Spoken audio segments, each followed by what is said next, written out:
నమస్కారం, welcome to I dream. నేను మీ విజిత. ధర్మ మార్గం కార్యక్రమానికి స్వాగతం.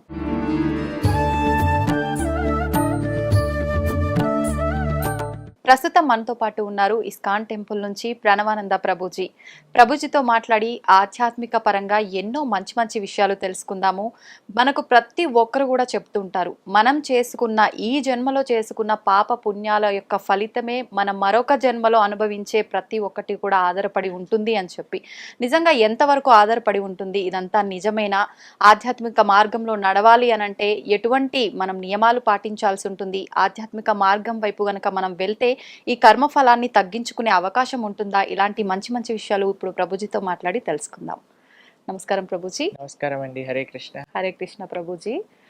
ప్రభుజీ చెప్తుంటారు కదా, అందరూ కూడా మనం ఈ జన్మలో చేసుకున్న కర్మలను బట్టే మన మరుసటి జన్మలో అనుభవించే లైఫ్ ఉంటుంది అని చెప్పి.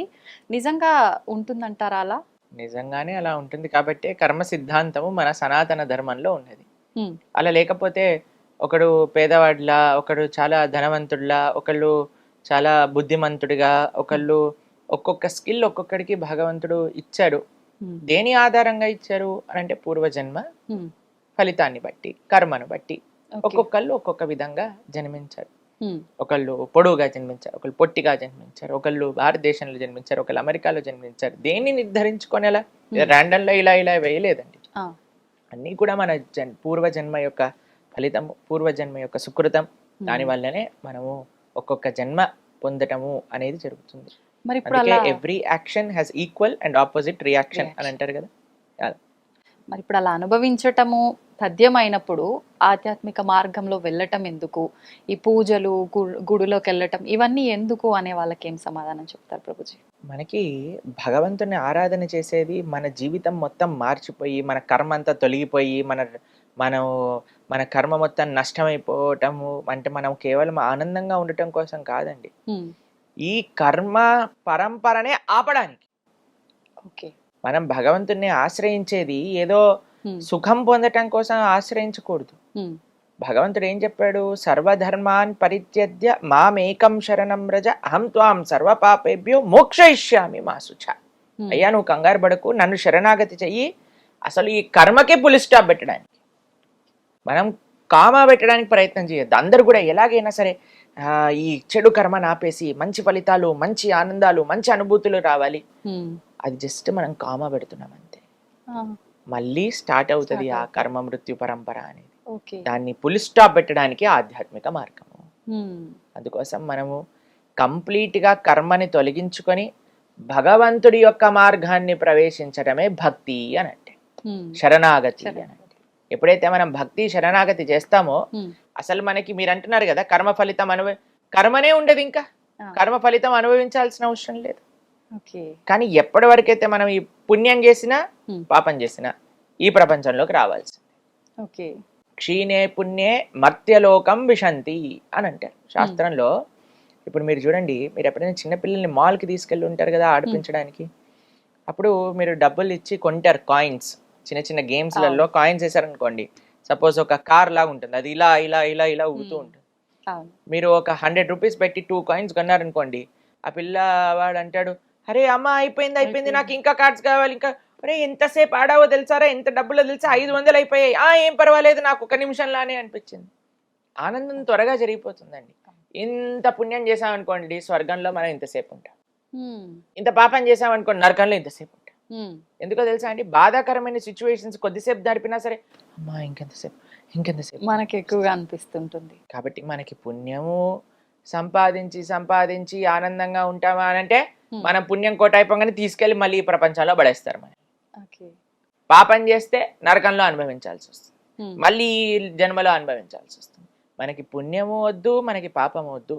భగవంతుణ్ణి శరణాగతి చేయటం వల్ల మోక్షము పొందటం మనకి ముఖ్యం. భగవంతుడి యొక్క సేవ చేసుకోవటం మనకి ముఖ్యం. అందుకే ఆధ్యాత్మికత. కానీ ఇప్పుడు ఆధ్యాత్మికత అంటే ఎలా మారిపోయింది తెలుసా అండి?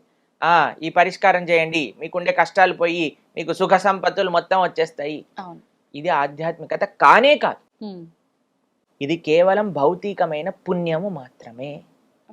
ఆధ్యాత్మిక మార్గం అంటే పాపానికి సంబంధం లేదు, పుణ్యానికి సంబంధం లేదు. కేవలం భగవంతుడి యొక్క సేవ, భగవంతుడి యొక్క భక్తి. ఇది ఆధ్యాత్మిక మార్గం.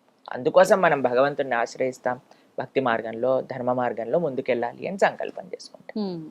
ప్రభుజీ, భక్తి శరణాగతి అన్నారు కదా, ఏంటి రెండిటి మధ్య వ్యత్యాసం? భక్తి అంటేనే శరణాగతి, శరణాగతి అంటేనే భక్తి భావనతో ఉండుట. శరణాగతి అంటే స్వామి నేను నీకు చెందిన వాడిని, నీవు తప్ప నాకు ఇంకెవరూ తెలియదు అని ఒక భావన శరణాగతి. శరణాగతి చేశాక ఏం చేయాలి? భగవంతుడి యొక్క భక్తి చేయాలి. భగవంతుడి యొక్క భక్తి అంటే ఏంటి? శ్రవణం కీర్తనం విష్ణు స్మరణం పాద సేవనం అర్చనం వందనం దాస్యం సాఖ్యమాత్మ నివేదనం. చక్కగా భగవంతుడి గురించి వినటం, భగవంతుడి యొక్క నామాన్ని కీర్తన చేయటం, భగవంతుడికి అర్చన చేయటం, ఇలా నవవిధ భక్తి మార్గాలలో భగవంతుని ఆశ్రయించటం. ఇదే భక్తి శరణాగతి అని అంటే. ప్రభుజీ, కలియుగంలో ఇప్పుడు మనకు ధర్మం అనేది ఒకే పాదం పైన నడుస్తుంది, ఆల్రెడీ అంత అధర్మమే నడుస్తోంది అని చెప్పి జరిగే అరాచకాలు, ఘోరాలు చాలా చాలా చూస్తున్నాం. మరి ప్రస్తుతమే ఇలా ఉంటే ఇంకా ముందు ముందు ఎలా ఉండబోతుంది అంటారు? ఇంకా మనకి నిజంగా చెప్పాలి అంటే ఇది సంధికాలము అని అంటారు. అంటే ద్వాపర యుగానికి కలియుగానికి 5 నుంచి 10,000 సంవత్సరాలు సంధికాలం. అంటే ఇది జస్ట్ ట్రైలర్. ఇంకా సినిమా ఉంది ముందు ముందు. కాబట్టి ఇప్పుడు గానే ఉంది, ఈ ట్రైలరే ఇక్కడ ఉంది. అమ్మో కలియుగం ఇలా పెరిగిపోయింది, ఇలా పెరిగిపోయింది, భక్తి చేయలేమని ఇప్పుడే అనుకుంటే ముందెళ్ళైతే ఇంకా చేయలేం. అందుకే మేము అందరికి చెప్పేది ఏంటంటే ఇప్పుడే ఇలా ఉంటే ఇంకా ముందు ముందు ఎలా ఉంటుంది. కాబట్టి ఈ జన్మను వదిలేసుకోకండి. ఈ జన్మ వదిలేసుకొని మళ్ళీ మనం పుట్టామనుకోండి, అప్పుడు ఎవ్వరు ఐ డ్రీమ్స్ టీవీలో భగవంతుడి గురించి చెప్పేవాడు ఉండరు అనమాట. అప్పుడు అందరూ సినిమాల గురించి, సీరియల్ గురించి మాట్లాడే వాళ్ళే ఉంటారు. కాబట్టి మనకి ఇప్పుడు కలియుగంలో స్టార్టింగే ఇది. ఇంకా స్టార్టింగ్ లో ఉన్నాం కాబట్టి ఇంత ప్రభావం అనిపిస్తుందా మీకు?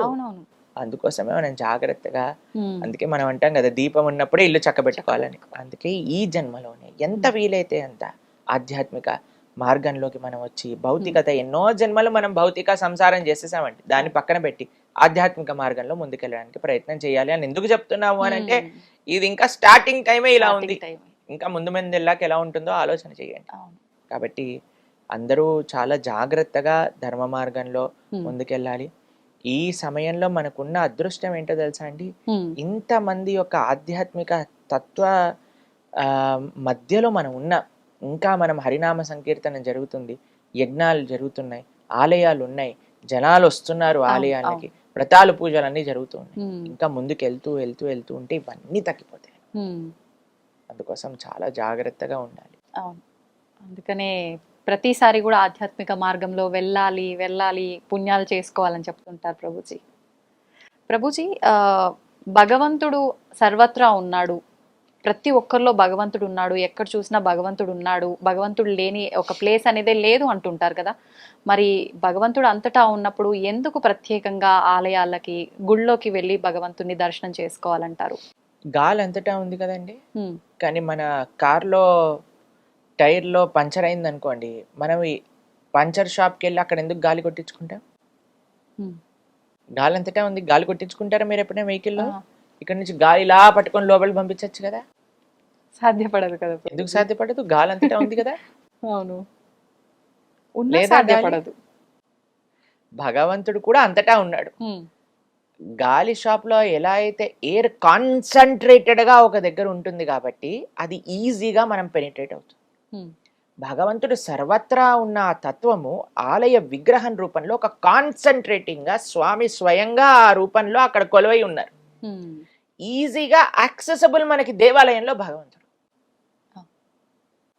ఎలా అయితే ఇప్పుడు హైడ్రోజన్ ఉంది, ఆక్సిజన్ ఉంది. ఇప్పుడు మనకి నీళ్లు, నాకు ఇప్పుడు దాహం వేస్తుంది అనుకోండి, ఆక్సిజన్ హైడ్రోజన్ రెండు కలిపి ఇప్పుడు నీళ్ళు తెచ్చి నోట్లో పోసుకున్నాను అనుకోండి, అవుతుందా? ఒక వాటర్ బాటిల్ తీసుకొని దాన్ని సంప్రోక్షణ చేసుకొని దాని తర్వాత స్వీకరిస్తే గానీ నాకు దాహం తీరుతుంది. అలానే భగవంతుడు అంతటా ఉన్నాడు, సర్వత్రా ఉన్నాడు. అది భగవంతుడు చెప్పింది, భగవంతుడు తత్వమే సర్వత్రా ఉన్నాడు. మీరు సర్వత్రా ఉన్నాడు అని నమ్ముతున్నప్పుడు ఆలయంలో విగ్రహంలో కూడా ఉన్నాడు కదా. ఉన్నాడు. ఆలయంలో విగ్రహంలో భగవంతుడిని పర్సీవ్ చేయటం చాలా ఈజీ, చాలా సులభం. అందుకోసం మనం ఆలయానికి వెళ్ళి ఎప్పుడైతే ఆ స్వామి యొక్క రూపాన్ని, ఆ స్వామి యొక్క దర్శనాన్ని, స్వామి యొక్క సేవలను మనం ఆస్వాదన చేస్తామో, ఇప్పుడు కనిపించేదే చూడలేకపోతే, కనిపించేదే ఆస్వాదించకపోతే కనిపించింది ఏం చూస్తామండి? అస్సలు సాధ్యపడదు. ఇప్పుడు జనాలకి మూర్తి భగవంతుడి యొక్క శ్రీ విగ్రహాన్నే దూషిస్తున్నారు, భగవంతుడి యొక్క శ్రీ విగ్రహాన్నే నమ్మకం లేకుండా ఇది నాస్తికుల్లా చేస్తున్నారు, మాట్లాడతారు. భగవంతుడినే దూషిస్తున్నారు. కొన్ని ప్రోగ్రాంలు మేము ఎప్పుడైనా ఇంటర్నెట్ లో చూస్తే మాకు ఆశ్చర్యం వేస్తుంది. పెద్ద పెద్ద వాళ్ళు అసలు మన ఉండే దేవీ దేవతలను కూడా నిందిస్తూ వాటిపైన వెటకారంగా మాట్లాడుతూ, అది ఎంత మహాపాపమో తెలుసా మీకు అది? కాబట్టి సరైన తత్వం తెలియకపోతే వాళ్ళు, మీకు విషయం తెలుసా, భగవంతుడు సాక్షాత్తుగా మన ముందుకు వచ్చిన ఎవడో నాటకం వేసుకొని వచ్చాడు, వేషం వేసుకొని వచ్చాడు అనుకుంటాడు.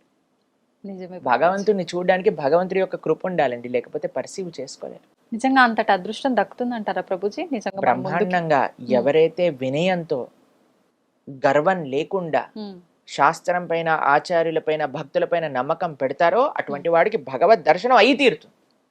కానీ ఎవరైతే గర్వంతో, అహంకారంతో, నేనే పోటుగాన్ని అని అనుకొని అందరిని నిందిస్తున్నారో అటువంటి వాడికి ఎన్నటికీ భగవద్ దర్శనం కాదు, మహాపాపం చుట్టుకుంటాం.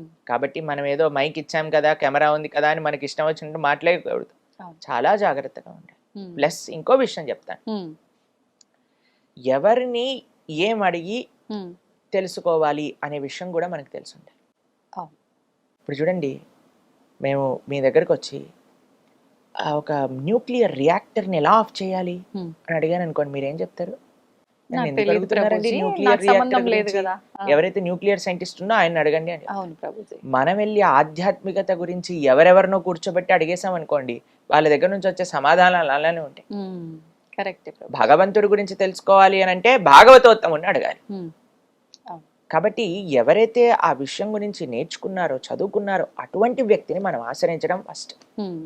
ప్లస్ వ్యక్తి కూడా మనకి పరిజ్ఞానం ఉన్నంత వరకే ఆన్సర్ చెప్పాలి, దాని ప్రకారంగానే మాట్లాడితే అప్పుడు ఆయన మర్యాద అనేది కూడా ఉంటుంది. కాబట్టి అది చాలా ముఖ్యమైన తత్వం ఆధ్యాత్మికతలో. తెలిసిన విషయాలు వినయంగా ఎప్పుడైతే మనం స్వీకరిస్తామో భగవంతుడు కనిపించి తీరుతాడు, దాంట్లో ఎటువంటి సందేహం లేదు.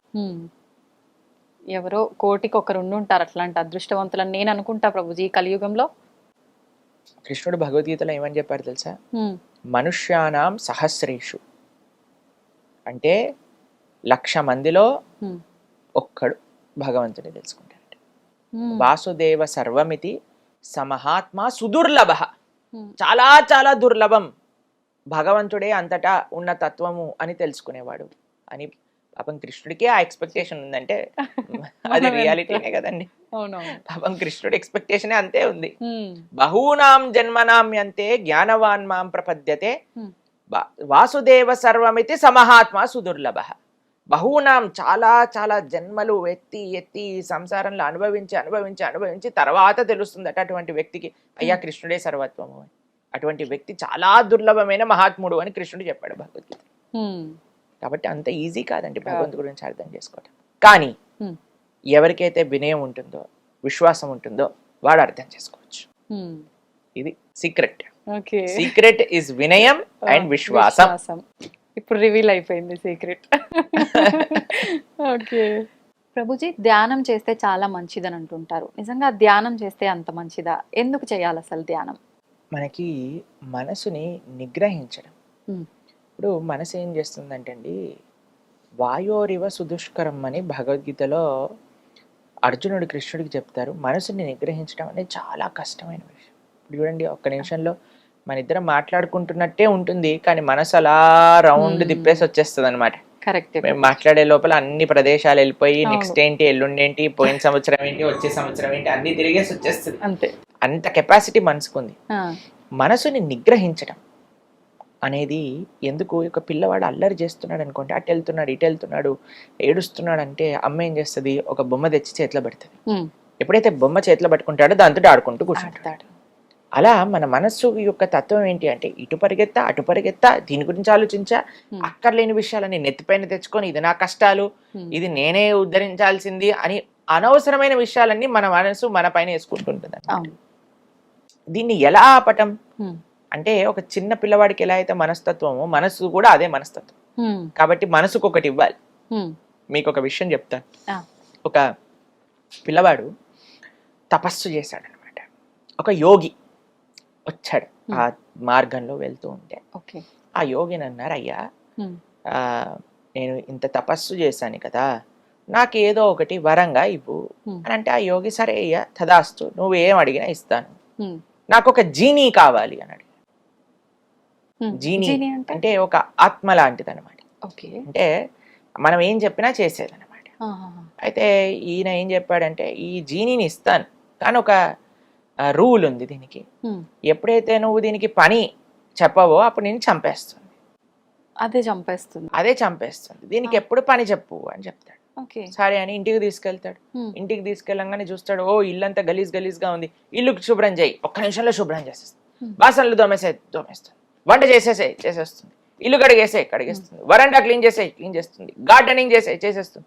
ఇంకేం పని ఉంటుందండి వీడు పని కోసం ఆలోచిస్తున్నాడు, కత్తి తీసింది చంపడానికి దగ్గరకు వస్తుంది అంటే అరే ఏం చెప్పంటారు వీడికి పని అంతే, సరే ఒక పని చేయి మెట్లెక్కు కిందికి దిగు అని అన్నాడు. సరే మెట్లెక్కుతుంది కిందికి దిగుతుంది, నేను చెప్పేంత వరకు మెట్లెక్కుతూ కిందికి దిగు అని, మెట్లెక్కుతుంది కిందికి దిగుతుంది, వీడికి ఏమైనా పని గుర్తొచ్చింది అనుకోండి అప్పుడు ఈ పని చేయమంటాడు, ఆ పని అయిపోగానే మెట్లెక్కు కిందికి దిగు, అది పైకి ఎక్కుతుంది కిందికి ఎక్కుతుంది కిందికి దిగుతుంది. కానీ ఆపాము అని అంటే చంపేస్తుంది. మన మనసు కూడా అలాంటిది, దాన్ని దేంట్లోనైనా ఎంగేజ్ చేయలేకుండా ఖాళీగా పెట్టామనుకోండి మనల్ని పిండి ఆరేస్తుంది అనమాట. కాబట్టి అందుకే idle mind devil's workshop అంటారు. కాబట్టి మనము ఎప్పుడైతే ధ్యానం చేస్తాం, మంత్ర ధ్యానము అని అంటాం, మనం మా భక్తి మార్గంలో కృష్ణ భక్తి సాంప్రదాయంలో మేము చేసేది మంత్ర మెడిటేషన్ అంటే మంత్ర ధ్యానం. అంటే మంత్రం పఠిస్తూ భగవంతుడి పైన ధ్యానం చేయడం. మంత్ర అంటే మన త్రాయతే ఇది మంత్ర, మనస్సుని సంస్కరించేదే మంత్రము, మనస్సుని మంచి మార్గంలో పెట్టేదే మంత్రము, మనస్సుని నిగ్రహించేదే మంత్రం. అందుకే హరే కృష్ణ కృష్ణ కృష్ణ హరే హరే, హరే రామ రామ రామ హరే హరే. ఈ మంత్రాన్ని మేము ప్రతిరోజు 2 గంటల సేపు ధ్యానం చేస్తాం మంత్ర పఠనత. ఎందుకు అనంటే ఆ 2 గంటలు ఇప్పుడు మనం ఫోన్ ఎలా అయితే బ్యాటరీ రీఛార్జ్ అవ్వడానికి ఛార్జింగ్ పెడతామో, మన మనస్సుకి మన శరీరానికి మన ఇంద్రియాలకు ఒక ఛార్జింగ్ ప్రొద్దున పూట లేసా చేసేసుకున్నాం అనుకోండి, రోజంతా ఇంకా మాకు ఇంకా తిరుగులేనట్టు ఎనర్జీ వచ్చేస్తుంది అనమాట. ఇప్పుడు చూడండి ఈ రోజు మీతో మాట్లాడేటప్పుడు ఇది నాది 6వ ప్రోగ్రామ్. ఎంత ఎనర్జెటిక్ గా ఉన్నారు. ఎలా వచ్చింది ఎనర్జీ అంటే ఆ కరెంట్ వైర్ లో కరెంట్ వేలు పెట్టామనుకోండి, ఆ కరెంట్ షాక్ తో ఇలా ఊగిపోతాం కదా. కృష్ణ ఈ సోర్స్ ఆఫ్ పవర్, ఆయనతో మనం కనెక్షన్ పెట్టుకోవటం ఏంటి అంటే ఆయన నామాన్ని జపం చేయటం. ఎప్పటి వరకైతే ఆ పవర్ కనెక్టెడ్, ఇప్పుడు చూడండి మీరు ఫోన్ కి ఛార్జింగ్ పెట్టి ఎన్ని రీల్స్ తిప్పినా సరే ఏం అవ్వదు. కాబట్టి అలా ఆ పవర్ కనెక్షన్ ఉంచుకోవటమే మంత్ర, మనత్రాయతే ఇది మంత్ర. కాబట్టి మంత్ర జపం సాధన ఇవన్నీ ఉండటం చేత మనస్సు నిగ్రహం. అందుకే ఆధ్యాత్మిక మార్గంలో ఈ మంత్ర అనేది అంత ముఖ్యం అన్నమాట. కాబట్టి ఈ హరే కృష్ణ మహామంత్రం, హరే కృష్ణ కృష్ణ కృష్ణ హరే హరే, హరే రామ రామ రామ హరే హరే, ఇది షోడశాక్షరనాంనాం కలి కల్మషనాశనం నాతర పరతరోపాయ సర్వవేదేషు దృశ్యతి అని అంటే. కలి కల్మషాన్ని, కలి అన్నిటికంటే పెద్ద స్థానం ఏంటో తెలుసండి, కలి ఉండేది మనసు. కాబట్టి ఆ కలి ప్రభావం మొత్తం కూడా బయటికి తీసేస్తుంది. ఈ మంత్రానికి అంత శక్తి ఉంటుంది. కాబట్టి అందరూ చక్కగా జపం చేయండి, మనసుని మంచి మార్గంలో పెట్టండి. ప్రభుజీ, కొత్తగా ధ్యానం చేయాలనుకునే వాళ్ళు ఇందాక మీరు చెప్పినట్టుగా ఒక్క దగ్గర ఏకాగ్రత అనేది పెట్టలేకపోతుంటారు. రకరకాల ఆలోచనలు, ఎన్నో రకాల జరిగినాయి జరగబోయేవి వస్తూనే ఉంటాయి కళ్ళ ముందరికి, ఎంత చేద్దామన్నా కుదరదు. అలాంటి వాళ్ళ పరిస్థితి ఎలా సాధ్యపడుతుంది? మనసు పని ఆలోచించడం, మీ పని మంత్రాన్ని జపించడం. అంతే, మనసుని పట్టించుకోవద్దు. మంత్రాన్ని జపం అంటే ఏంటో తెలుసా అండి? మనం మంత్రాన్ని ఎలా జపించాలి అంటే మన చెవులకి వినపడాలి. మనం అనే మంత్రం మనకి వినిపించాలి. హరే కృష్ణ కృష్ణ కృష్ణ హరే హరే, హరే రామ రామ రామ హరే హరే. మన మంత్రం మనం వింటున్నామా? అదే మన ధ్యాస. మనసు అక్కడ వెళ్ళండి, ఆస్ట్రేలియాకి వెళ్ళనివ్వండి, యూకేకి వెళ్ళనివ్వండి, అమెరికాకి వెళ్ళనివ్వండి, అది పడివ్వండి. మనం ఎప్పుడైతే ఇలా మెల్లమెల్లగా మంత్రాన్ని వింటూ జపిస్తూ ఉంటామో, ఇప్పుడు చూడండి పిల్లలు అల్లరి చేస్తున్నప్పుడు వాళ్ళు ఏమనుకుంటారంటే అమ్మ ఏదో కిచెన్లో బిజీగా ఉంది, నాన్న ఆఫీస్ పని చేసుకుంటున్నాడు కాబట్టి అటు వెళ్తున్నాడు. కానీ ఒకసారి అమ్మ ఏయ్ అన్నదనుకోండి, వాళ్ళు అక్కడ ఉంటారు. మంత్రం ఏం చేస్తుంది, మనసు ఇటు ఇటు అటు ఇటు పరిగెత్తుంది. హరే కృష్ణ అనగానే అయ్యో వీడు ఏం చేస్తున్నాడు, గమనిస్తున్నాడా నన్ను, నేను అటు ఇటు పరిగెత్తుతున్నానని వచ్చి మన దగ్గర కూర్చుంటుంది. మెల్లమెల్లగా మెల్లమెల్లగా మెల్లమెల్లగా ఆ సాధన వల్ల మనసు మన దగ్గరకు వస్తుంది. ఫస్ట్ మనసు గురించి పట్టించుకోకండి, మంత్రం పైన ఫోకస్ పెట్టండి. మంత్రం ఎప్పుడైతే మనం అధ్యయనం చేస్తున్నామో మనస్సు కూడా మన దగ్గరకు వచ్చి కూర్చుంటుంది, చక్కగా మనం చెప్పిన మాట. సమయం పడుతుంది, ఓపిక అవసరం. సమయం చూసుకోవాలంటారా ప్రభుజీ ధ్యానం చేయటానికి? కరెక్ట్ సమయం ఏంటంటారు? తెల్లవారుజామున సత్వగుణంలో ఉన్నప్పుడు అన్నిటికంటే బెస్ట్. ఎందుకంటే ఒకసారి టైం ప్రోగ్రెస్ అవుతూ ఉంటే మీకు తెలుసు, అవును, పిల్లలు, స్కూలు, ఇంట్లో పనులు, వంటలు, ఆఫీసులు, పరిగెత్తటం, అప్పుడు వచ్చి మిమ్మల్ని ప్రశాంతంగా కూర్చొని జపం చేయమంటే మీకు అవుతుందా చెప్పండి? అస్సలు కుదరదు. కాబట్టి ఇవన్నీ స్టార్ట్ అవ్వక ముందే మనం జపం చేయాలి. లేకపోతే మన జపం హరే కృష్ణ హరే కృష్ణ, పాలు లోపల పెట్టు, రామ్ రామ్ హరే హరే, తొందరగా వెళ్ళు బస్ టైం అయిపోయింది, ఇలా అయిపోతుంది. అవునవును. కాబట్టి ఎవరు లేవక ముందే మనం లేస్తే మన ఆధ్యాత్మిక సాధన నడుస్తుంది, లేదంటే ఉపయోగమే లేదు, ఎన్నాళ్ళు చేసినా వ్యర్థం. ఇప్పుడు ఎంత మనము యాక్టివ్ అయిపోయాం అనుకోండి, ఈ రోజులో అందరూ యాక్టివ్గా ఉన్నారనుకోండి, మనం కూడా యాక్టివ్ అవ్వాల్సి వస్తుంది. అవును. ఇప్పుడు రాత్రిపూట వెళ్ళి సాధన చేసుకుంటామంటే అలసిపోతారు కదా. ప్రొద్దునంతా మనం పని చేసో చదువుకోనో వెళ్ళి వెనకాలకి వెళ్ళి అప్పుడు నేను జపమాలు పట్టుకుంటే ధ్యానంగా చేసేది యోగ నిద్ర. కాబట్టి ప్రొద్దున పూట తెల్లవారుజామున త్వరగా పడుకొని త్వరగా లేచి స్నానం చేసి దేవుడి దగ్గర దీపం పెట్టుకొని కూర్చొని జప అనుష్ఠానం చేయండి, అసలు తిరుగులేని శక్తి మీ సొంతం అవుతుంది. ప్రభుజీ, మనం తీసుకునే ఆహారాన్ని బట్టి కూడా మన ఆలోచన విధానం ఆధారపడి ఉంటుందంటారు కదా. అలా అయితే శాకాహారం భోజనం మాత్రమే తీసుకునే వాళ్ళు ఉంటారు, వాళ్ళు అంత సాత్వికంగా ఉన్నట్టుగా ఏం కనిపించరు కదా, మరి ఆహార ప్రభావం ఉన్నట్టు ఎలా? సాత్వికమైన ప్రవృత్తి కావాలి అని అంటే సత్వగుణంలో ఉండాలి. అది కేవలం ఆహారం కాదు, ఇంకా చాలా ఫ్యాక్టర్స్తో. మీకు ఒక విషయం చెప్తాను, ఈ ప్రపంచం నుండి ప్రతి వస్తువు కూడా సత్వ రజస్ తమో గుణములలో కేటగరైజ్ చేసి ఉంటుంది అనమాట. చూడండి, కేవలం శాకాహారం తిని DJ sound dim dim dim dim అని డీజే సౌండ్ విన్నాడు అనుకోండి, వాడు సత్వగుణంలో ఉన్నవాడు కాదు. కాబట్టి సత్వము అనంటే ఒక ఎంటైర్ సిస్టమ్ ఆఫ్ సత్వ. సత్వగుణంలో ఉండే వ్యక్తి ఏం చేస్తాడు, తెరవారుజాములు లేస్తాడు, స్నానం చేసుకుంటాడు, ప్రతిరోజు దేవాలయానికి వెళ్తాడు, చక్కగా సాత్వికమైన ఆహారాన్ని. ఇప్పుడు అన్ని సత్వగుణంలో ఉండే వస్తువులన్నీ కూడా మనస్సు పైన ప్రభావం చూపిస్తుంది. అన్నిటికంటే పెద్ద ఫ్యాక్టర్ ఆహారం, ఇది గమనించాలి. ఆహారం ఒక్కటే ఫ్యాక్టర్ కాదు. అర్థమైందా మీకు రెండిట్లో ఉండే డిఫరెన్స్? అర్థమైంది ప్రభుజీ. కాబట్టి ఆహారం అన్నిటికంటే ముఖ్యమైన ఫ్యాక్టర్. ఎవరైనా కానీ తమో గుణం రజోగుణం అంటే మాంసాహారులు కానీ మద్యము కానీ ఇటువంటి సేవించారనుకోండి, వాళ్ళకి సత్వగుణంలోకి రావటం చాలా చాలా కష్టం, చాలా అంటే చాలా కష్టం. కాబట్టి ఎవరైనా ఈ మానవ జన్మని చక్కదిద్దుకోవాలి అని అనుకున్న వారు ఎవరైనా ఉంటే సాత్వికమైన ఆహారాన్ని తీసుకోవటమే శ్రేయస్కరం. మాంసాహారము మహాపాతకములలో ఒకటి అని శాస్త్రములో చెప్పున్నది. కాబట్టి మనం ఎప్పుడు కూడా మాంసాహారం వైపు వెళ్లకుండా కూరగాయలలో కూడా సత్వరజస్ తమో గుణములు, ఉల్లిపాయలు తమో గుణం రజో గుణానికి చెందినవి. కాబట్టి ఇప్పుడు ఆహారంతో పాటు మిగతావన్నీ కూడా మనం దృష్ట్యా పెట్టుకుంటే అప్పుడు మనకి మంచి సత్వగుణంలో ఉన్న వాళ్ళం అవుతాం. ఇప్పుడు మీకు ఒక విషయం చెప్తానండి. ఇప్పుడు ఆధ్యాత్మిక మార్గంలో ఉన్న వాళ్ళకి కొన్నిసార్లు మీరు అనుకోవచ్చు, అరే వీళ్ళకి కోపం ఉంది కదా, అరే ఈయన ఇలా మాట్లాడుతున్నాడు కదా, అలా అనుకున్నారనుకోండి. మీకు ఒక విషయం చెప్తాను. ఒక వ్యక్తి రోగం ఉన్నది, ఓకేనా, నడుము నొప్పి ఉంది, కాళ్ళ నొప్పి ఉంది, తలనొప్పి ఉంది, జ్వరంగా ఉంది, గొంతు నొప్పి ఉంది, థ్రోట్ ఇన్ఫెక్షన్ లాగా అనిపిస్తుంది, ఇంట్లోనే కూర్చున్నాడు. ఇంకా పెరుగుతుంది రోగం.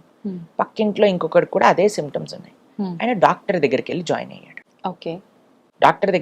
అయ్యాడు. డాక్టర్ అన్నాడు, నువ్వు సెలైన్ పెట్టుకో, ఈ మెడిసిన్ వేసుకో అని. ఇప్పుడు సెలైన్ పెట్టి మెడిసిన్ వేసుకున్న మరుక్షణం మొత్తం రోగం పోతుందా? టైం పడుతుంది, కొద్దిగా టైం పడుతుంది. ఆధ్యాత్మిక మార్గంలో ప్రయాణించే వ్యక్తి రోగం ఉంది అని తెలుసుకొని డాక్టర్ దగ్గర వెళ్ళిన వ్యక్తి. కాబట్టి మెల్లమెల్లగా రోగం పోతుంది, ఎందుకంటే చికిత్స చేసుకుంటున్నాడు కాబట్టి. కానీ ఈ వ్యక్తి ఎవరైతే బయట నుంచి అరుస్తున్నాడో, వాడికి ఇంకా జ్వరం ఉంది, వాడికి ఇంకా అహంకారం ఉంది, కోపం ఉంది అన్నవాడు, వీడైతే ఇంకా హాస్పిటల్కి రావట్లేదు, ఆ ప్రయత్నమే లేదు కదా. కాబట్టి మనము ఎవరిని జడ్జి చేయకూడదు ఎక్స్టర్నల్స్గా, మనం వెయిట్ చేయాలి. ఆధ్యాత్మిక మార్గం దాని ఆ మనస్సు పైన ఆ మెడిసిన్ ప్రభావం చూపించి ఒకరోజు తప్పకుండా ఆయన మంచి వ్యక్తిగా మారుతారు.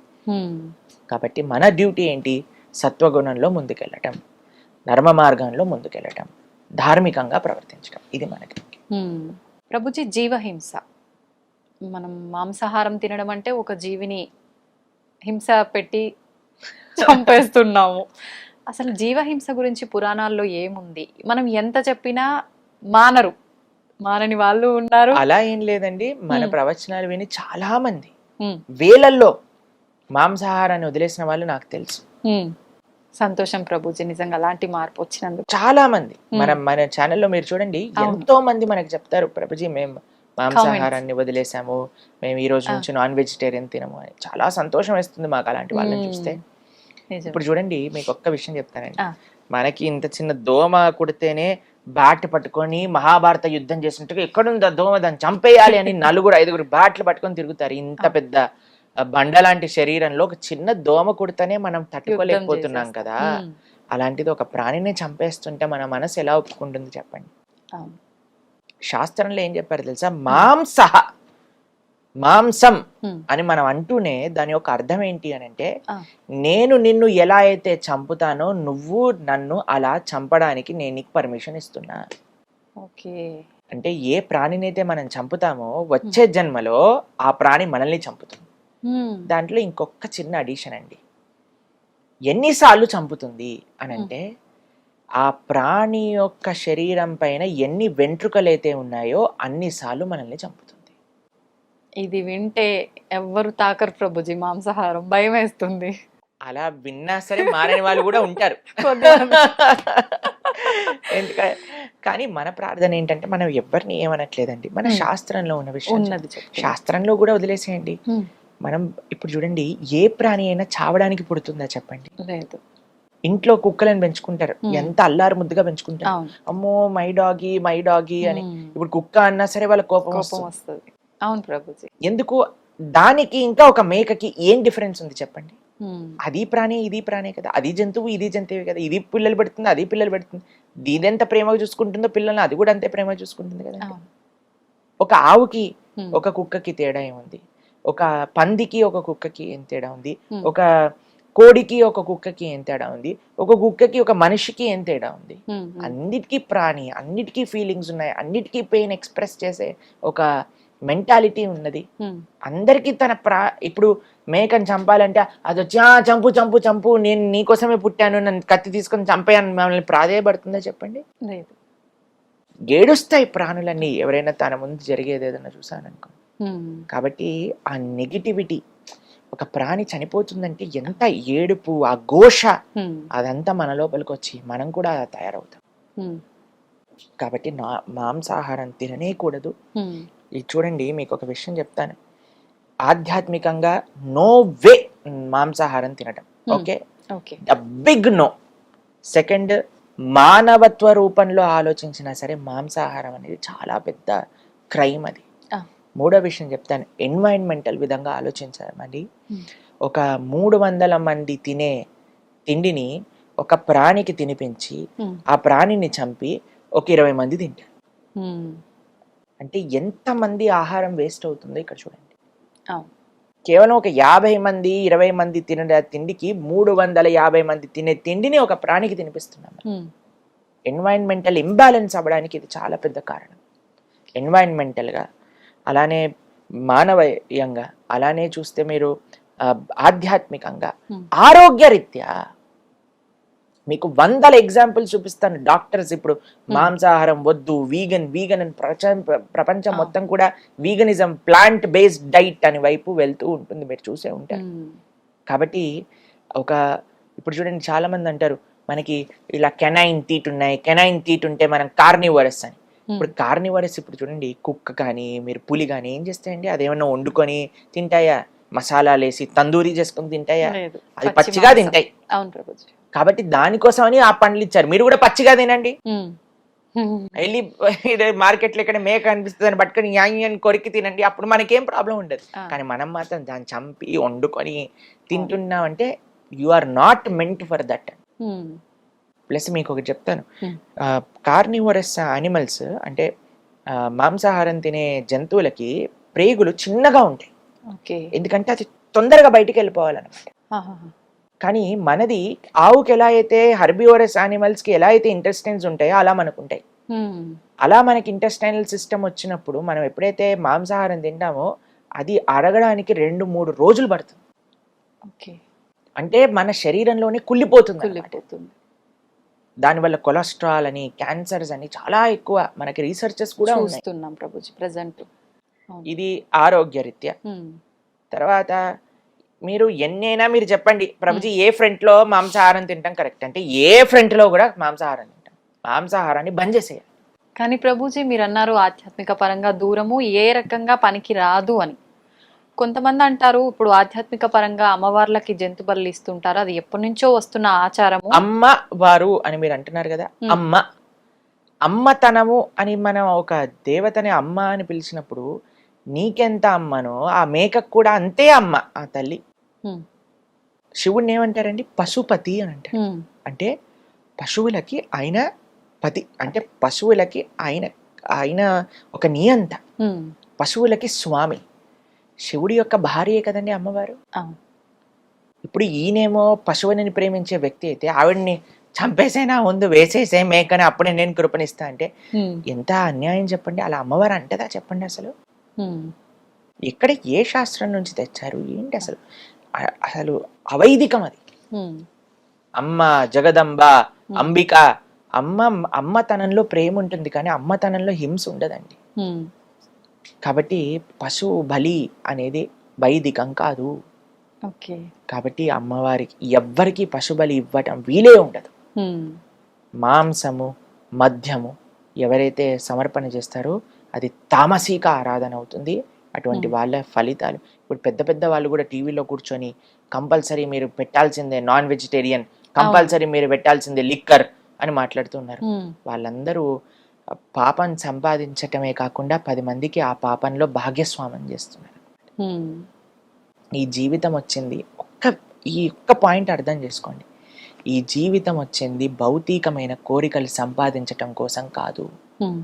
ఈ జీవితం మనకి భగవంతుడు ఇచ్చింది భగవంతుడిని అర్థం చేసుకొని భగవంతుడికి శరణాగతి చేసి ఈ జన్మ మృత్యు పరంపర నుంచి దాటి భగవంతుడి లోకానికి వెళ్ళటం. హ్మ్. కాబట్టి దీనికి ప్రాణి హింసకి సంబంధం లేదు లేదు లేదు. హ్మ్. ప్రభుజీ ఇంకొక చిన్న డౌట్. నేను ఒక కామెంట్ కూడా చూసా లాస్ట్ టైం మనం మాంసాహారం వీడియోకి. మనం చేసుకున్న కర్మల ప్రకారంగా మరొక జన్మ తీసుకుంటాం కదా, అలా తీసుకున్న జన్మ ఇవి జంతువులు మనకు ఆహారంగా ఉండాలని చెప్పి మళ్ళీ జన్మ తీసుకొని వచ్చాయి కాబట్టి ఇప్పుడు అవి మనకు ఆహారంగా మారిపోయాయి, భగవంతుడే సృష్టించాడు అలా అని చెప్పి ఒక కామెంట్ చూసా. దాని గురించి ఏం బీ చెప్తారు రెడీ, ప్రభుజీ? ఇప్పుడు చంపేసేయి, ఇలా ఇలా అనుకొని చంపేసేయి. హ్మ్. ఆ జీవి పైన ఎన్ని ఎంట్రుకలు ఉన్నాయో అన్నిసార్లు చావడానికి రెడీగా ఉండు. కర్మ ఇస్ క్లియర్ అండి. ఆ.